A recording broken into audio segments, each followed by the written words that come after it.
Hello everyone, this is Tinday Maharlika and welcome back to my channel. Today is February 22, 2021. I want to congratulate Cam Rennie Sur for winning my number 233 sa STL waiting. And of course guys, medyo baliktaya lang po tayo sa ating lotto combination dahil nakatatlo lang po tayo guys sa 649.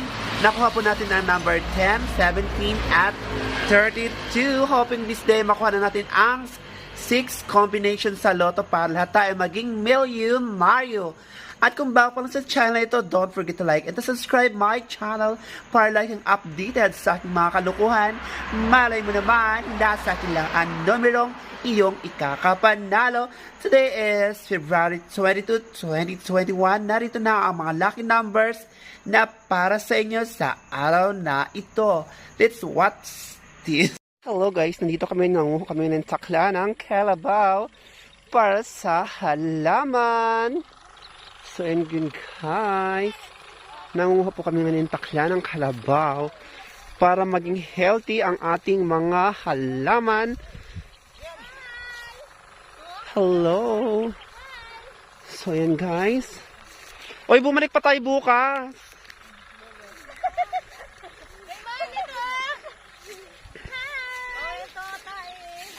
Ay, karaming takla dito. Mas marami pa pala dito. Oo, yan o. So, ayan. Operation, kuha po kami dito ng mga tae para sa aming mga halaman. Hindi na namin kailangan mag-compost. Baka ang tae ng kalabaw ay mas healthy. At saka kung gusto niyo ng mushroom, meron po kayong mushroom dito sa taas ng tae ng kalabaw. Ito ay mataba. Eh, parang gusto ko yung palitin sa akin. Mga basa yun eh. Uter na pwede naman. So, ayan po guys.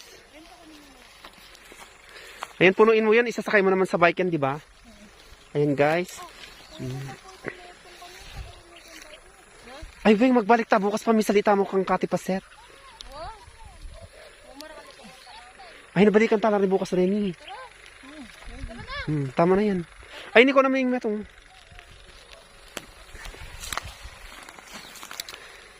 Tsaka yung malambot, balikan natin. Wa? Ay, bukas na.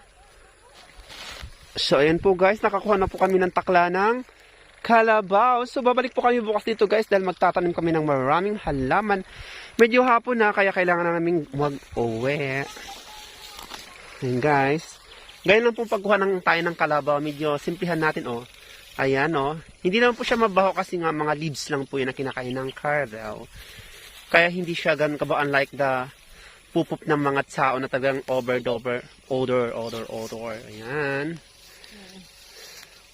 So yan oh, ipakita mo sa TV. Ayan, pakita mo yan. Ganyan po siya oh. Ganyan po yung takla ng kalabaw. Very healthy. Dahil pa dito. So many pa talaga. Babalikan pa namin to bukas. Meron siyang kamay.